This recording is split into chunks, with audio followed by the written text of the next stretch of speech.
I'm gonna switch off the video. Yes, please switch off yours.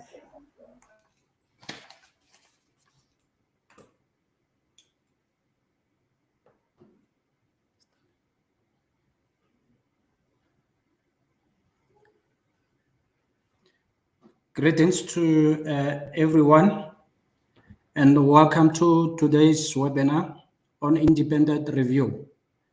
My name is Simon Fenyane, and I'll be the facilitator of the program today. I'm from Corporate Education and Voluntary Compliance of CIPC, Companies and Intellectual Property Commission. And I'm not alone today. I'm joined by Mr. Benjamin Sibuza and Tigatole Mulaudzi, who will take us through the presentation today.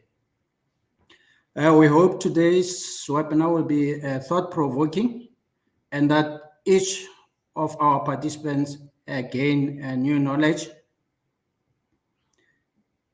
And again, today's webinar will be recorded and will be made available on CIPC website under webinars and CIPC Facebook. You are welcome to post questions during the presentation on the chat function, and then we'll make sure that we attend to the questions as soon as possible. Before I hand over to Mr. Mulaudzi, I will quickly go to the introduction. CIPC was brought into existence by the Companies Act of 2008 in terms of Section 185, subsection 1 of the Companies Act. The Commission is established as a juristic person to function as an organ of state within the public administration, but as an institution outside the public service. Now, the objectives of CIPC is registration of companies, cooperatives, and intellectual property rights and maintenance thereof, disclosure of information on its registers, enforcement of relevant legislation, promotion of education and awareness of company and intellectual property law. We also do licensing of business rescue practitioners. We monitor compliance with and contravention of financial reporting standard and making recommendation thereof. And then we also report, research, and advise the Minister of Trade and Industry on matters of national policy relating to company and intellectual property law. Ladies and gentlemen, without a waste of time, I'll now hand over to Mr. Mulaudzi. I thank you.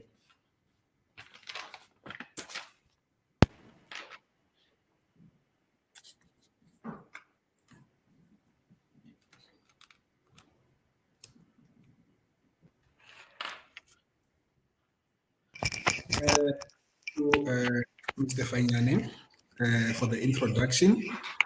My name is Advocate Tikatari Mulaudzi from a unit within the CIPC, Corporate Compliance Disclosure and Regulation.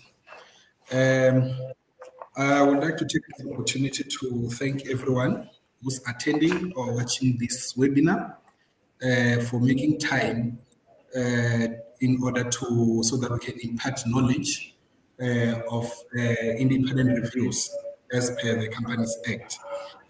Before we can start, there is a link that we have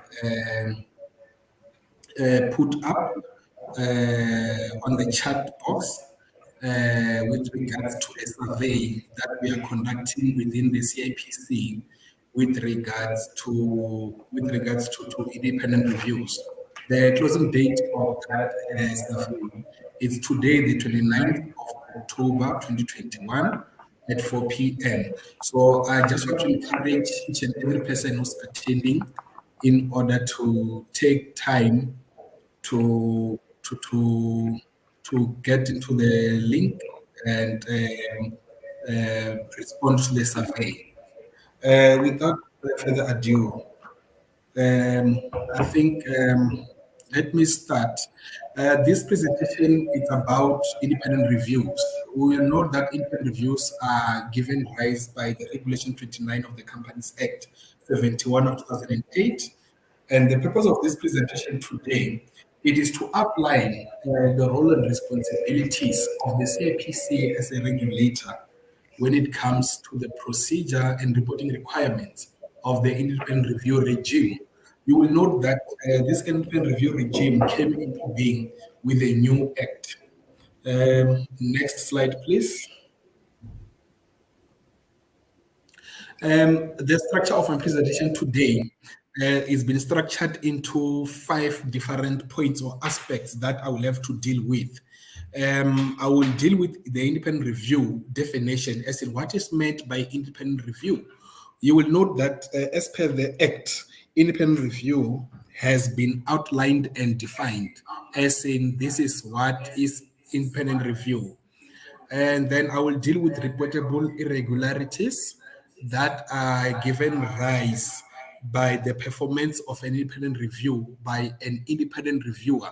You will note that an independent reviewer, while conducting his or her review, there might be a time where they can pick up a contravention of some sort with regards to any legislation within the Republic. And as such, when that reportable irregularity is identified, there must be a report. So I will deal with the reportable irregularity and the process of it, the reporting process of that reportable irregularity as soon as it is identified, and the role that the CIPC plays in dealing with the reportable irregularities that are given rise by an independent review, and the role of an independent reviewer when it comes to reportable irregularities. And then I will also deal with the report by professional bodies. You'll remember that these bodies are bodies that are listed or that have been recognized by the Companies Act of its professional bodies. Now, what is an independent review? An independent review, it is an alternate assurance engagement where assurance is provided on a set of annual financial statements as opposed to that of a reasonable assurance provided by an auditor as per an audit of annual financial statements. This is you will note that when it comes the difference between an audit and an independent review, I mean, we can put it as simple as the costing. Independent review by its nature has to be less costly, but it has to have that assurance that these financials comply with different legislations within the Republic of South Africa. Next slide, please. So, who is an independent reviewer? Regulation 29, subsection 4 defines as in who is an independent reviewer. It is any person who is referred to in this regulation and who has been appointed to perform an independent review under this regulation. For example, a registered auditor or a member in good standing. I think there must be emphasis on the good standing part of that particular member. There are members who might be a member of a professional body, but for any other reason, they cannot be termed as members in good standing due to some other requirements that they have to comply with. Of a professional body accredited in terms of Section 63 of the Auditing Professions Act. So that means that particular member, either registered auditor or a member in good standing of a professional body that has been accredited. Next slide, please. And what is a reportable irregularity? A reportable irregularity, it means any act or omission committed by any person responsible for the management of a company, which there are 3 aspects that we have to deal with, which unlawfully has caused or is likely to cause material financial loss to the company or to any member, shareholder, creditor, or investor of the company in respect of his or her or its dealings with that entity, or is fraudulent or amounts to theft, or causes or has caused the company to trade under insolvent circumstances. Regulation 29 subsection 4 further states that when should an independent review be carried out? An independent review of a company's financial statements must be carried out in the case of a company whose public interest score or PI score for the particular financial year was at least 100 by a registered auditor or a member in good standing of a professional body that has been accredited in terms of Section 33 of the Auditing Professions Act. Or, next slide, please. In the case of a company whose public interest score for a particular financial year was less than 100, this kind of a review can be conducted by a registered auditor or a member in good standing of a professional body that has been accredited in terms of Section 33 of the Auditing Professions Act, or a person who is qualified to be appointed as an accounting officer of a close corporation in terms of Section 60, subsection 1, 2, and 4 of the Close Corporations Act 1984.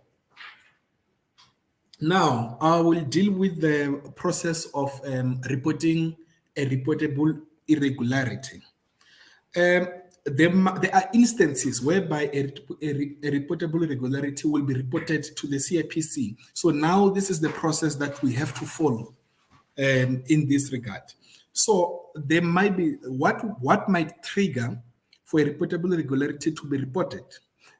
When an independent reviewer has reasonable grounds of a reportable irregularity has identified, or has reasonable ground to identify a reportable irregularity, they must send a written report to the CIPC. Now, the next action that must be taken is to send a written report to the board of a reported company within 3 business days, of which a copy of that report must be sent to the CIPC. Copy of the report to CIPC must accompany the notice that is to go to the board. Now, the next action that must be taken is within 20 business days from date of submission of the report to the CIPC, the independent reviewer must discuss the report with members of the board of that particular entity, afford members of the board or that particular company a chance to give feedback on reported issues as per the report. Now, after this has been completed, they must send another report. The independent reviewer must send another report to the CIPC, which has to include the following: that according that the independent reviewer is of the opinion that no RI has or is taking place, or suspected RI is no longer taking place, and steps have been taken to remedy situation where relevant, or RI is continuing, the reportable irregularity is continuing. Detailed particulars and info supporting the above. It cannot be accepted that when a report is sent, if, for instance, let me deal with issues when, for any reason, a company has been reported for contravening Section 22, reckless trading. With that in mind, when it comes to reckless trading, you'll find that maybe for any other reason, the company or the creditors have subordinated its loans towards the company. So you can detail that aspect, that loans have been subordinated by this particular company. Herein, we attach either that agreement, attach the agreement that the loans have been subordinated. Now, let's say that the report is these have been sent through to the CIPC. Now, the CIPC must, as soon as possible, post receipt of report, notify, either we must notify any appropriate regulator in writing of the details of the RI, provide with a copy of report, and may investigate any alleged contravention of the Act. If the CIPC suspect that there's a reasonable belief that there's a contravention of the Act, the CIPC will investigate further. Next slide, please. Now, the role of the CIPC. The role of the CIPC is to notify any appropriate regulator in writing of the details of the RI to which the report relates to and provide it with a copy of the report. These are instances whereby a company has been reported for, we can say, for not paying payee tax. So that means we will know that that matter has to be handled by the South African Revenue Services. So the CIPC will send a report to SARS in order for SARS to take further action or investigate. Or the CIPC may investigate any alleged contravention of the Act. Now, we have a dedicated email address that these reports must be sent through to. The email address is independent-review@cipc.co.za. That means you will send your first report to the CIPC, even the second report, and the CIPC will note those reports. Next slide, please.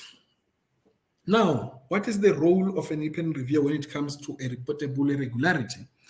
Independent reviewer may carry out such investigation as he or she deems necessary, and in performing any duty referred to in the preceding provisions, the independent reviewer must have regard to all information which comes to his or her knowledge from any source. Next slide, please.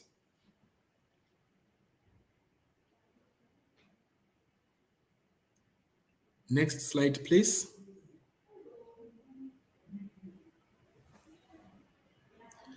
Now, what are the benefits of independent review?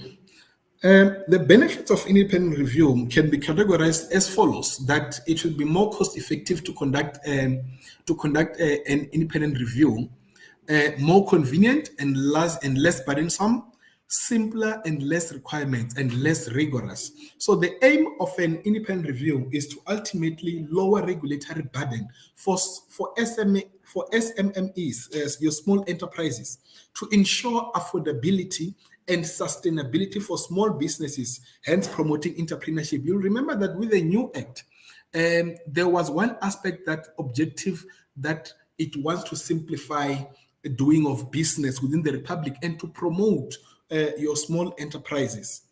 Next slide, please.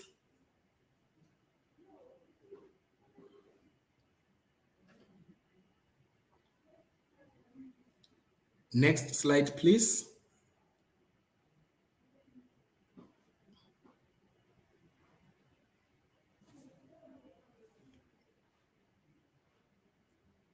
Next slide, please.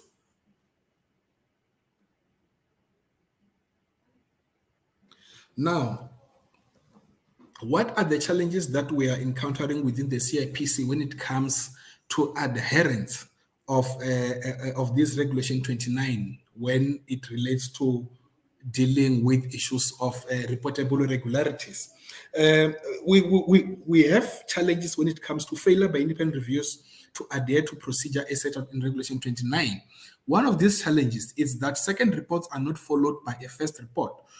There are instances where an independent reviewer will send a first report and doesn't send a second report, whether the matter is continuing or not. Or an independent reviewer only sends a second report and there's no first report as per Regulation 29. And there are also challenges when it comes to an independent reviewer doesn't give an indication whether he or she investigated the reportable irregularity. And still, not many RI reports forthcoming from the independent reviewers. We have seen less independent reviewers, RIs, being reported or coming through.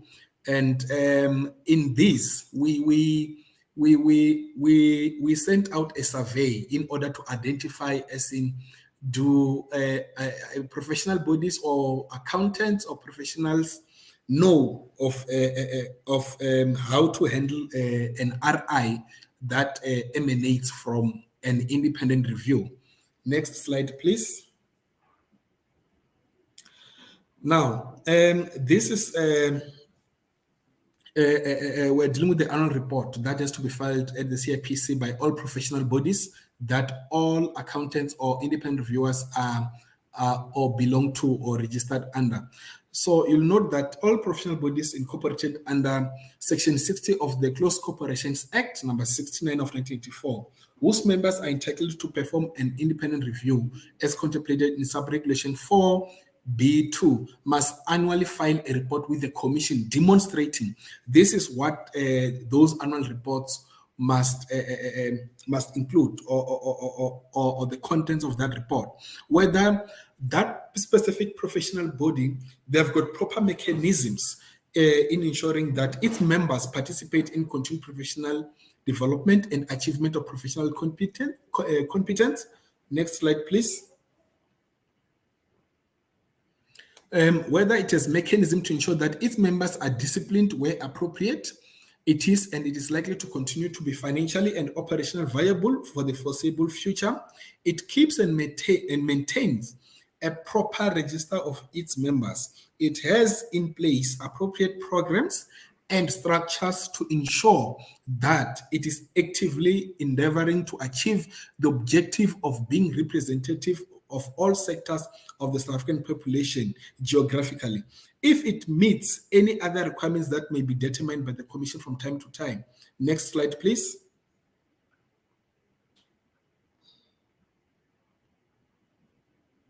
Next slide, please.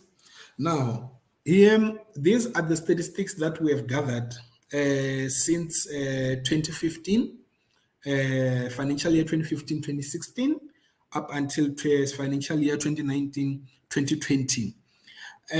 You can see the trajectory that we have when it comes to matters being allocated, the upward trend that started from 2015-16 and then up to 2018-19, and then there was a downward trajectory in 2019-2020. And now, most of the matters, or the matters that we've received, we have tried to categorize those specific matters or the specific reportable irregularities. There were issues that were reported regarding liability exceeds assets, whereby a company's liability exceeded its assets, whereby there was financial assistance that was given by the company to one of its directors without following due process, where there was VAT return not declared to SARS and any other matters. So we can see that most reports that we receive mostly about liability exceeds assets and financial assistance. You can see that the numbers reflect to that effect, that these are the two specific matters that we deal with when they're reported by independent reviewers. And you can see when it comes to matters that we have worked on or that have been closed, you can see the upward trend trajectory that happened from 2015-16 up until 2018-19, and then a downward trend. So these are the statistics that we are keeping, and these statistics help us to identify whether is independent review achieving what was meant to achieve.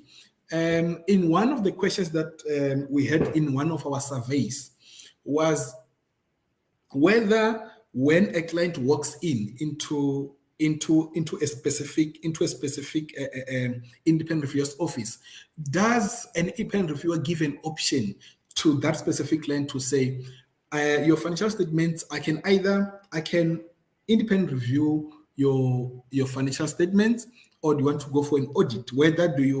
Does that question ever arise in dealing with independent reviews? Next slide, please. Now, this was simplifying those statistics as per the last slide. You can see the numbers that have been going up, the opening balance that we had, the matters that we allocated to specific investigators in order for them to investigate the specific reportable irregularities that we have. Next slide, please. Now, I think it is very imperative for accounting practitioners and or auditors that are involved with the functioning of or in dealing with independent review to familiarize themselves with the process as stated above to the reporting of the reportable irregularities that emanate from the independent review of financial statements. And as only then can there be a smooth, streamlined, and efficient process to ensure that these reportable irregularities are timelessly, correctly reported to the Commission and attended to accordingly. We need, as the CIPC, our role is not only to regulate, but also to promote. So in regulating has to come promote. So we also need to promote compliance with legislation. We also need to promote independent review as much as we promote other aspects. So with independent review, it is to assist your small business enterprises or small medium enterprises in order for them to comply, to have compliance with the legislation and to professionalize those small enterprises, and also in us formalizing that for those small enterprises to be economical viable and also to adhere to legislation and to promote their existence and to grow our economy. Next slide, please. Now we have noted that it has been on the news since the year 2020 March that we encountered a pandemic, a global pandemic that has impacted on most your small enterprises. COVID-19, we had tough economic conditions. And it still continue to have impact on our small enterprises, and those small enterprises we do see on a daily basis that the struggle that they are encountering, most of them, they've closed down businesses. Some of them, the government is trying to assist them in reviving their businesses and in order for them to be economical viable again. And with that, it needs all of us to join hands in order for us to pick up our economy where we left it off, and in order to grow our economy and to promote small enterprises and to allow those small enterprises to thrive in these current economic conditions that we find ourselves in. With that, I would like to thank everyone who has been part of this webinar. And questions that, if there are any questions, there's a chat that has been provided that you can send a question through, and we'll be more than welcoming to answer those questions. So I would like to thank everyone for this opportunity, for giving us this time to give you this presentation, and to further remind you that there's a survey that we are conducting. We have shared a link on our chat box. If you don't find the link on our chat box, you can also log into our website and you can go and find our survey. We would like to hear from you as professional, as accountants, as professionals who are dealing with independent review, as business owners, as in what is your view when it comes to independent review. This will assist us in order to know as in where are we lacking, where can we improve when it comes to best giving you the best service when it comes to independent review, and to further enhance our capabilities in ensuring that these services are available to you. Thank you very much to everyone. Thank you.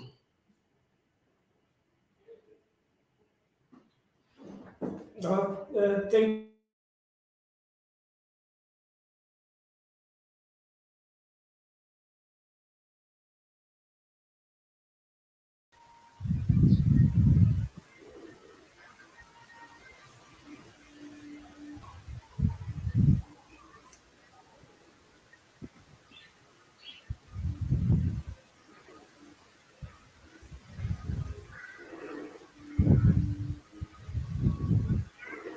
Colleagues, we have one question up from Raphael.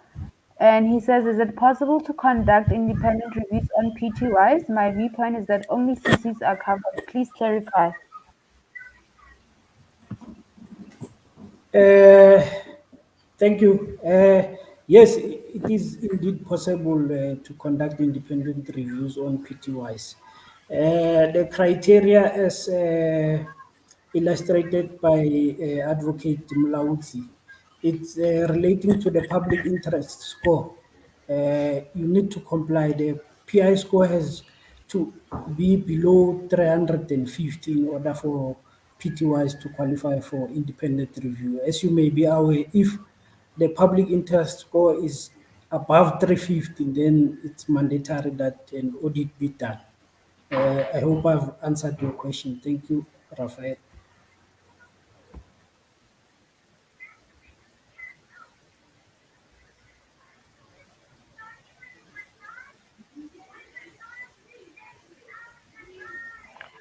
We do not have any more questions. And with that, we will be closing the webinar. Thank you.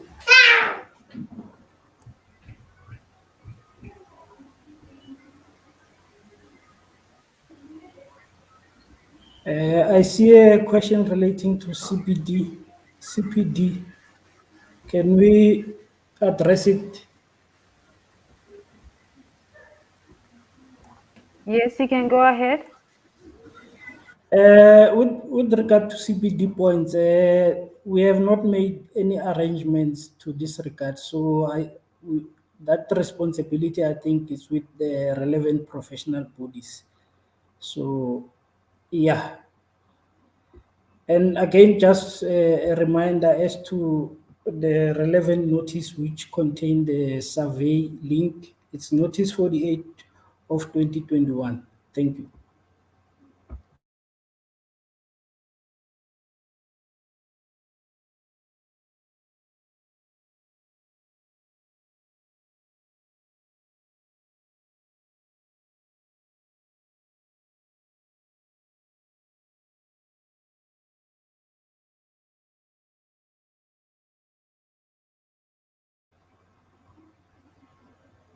Lorato?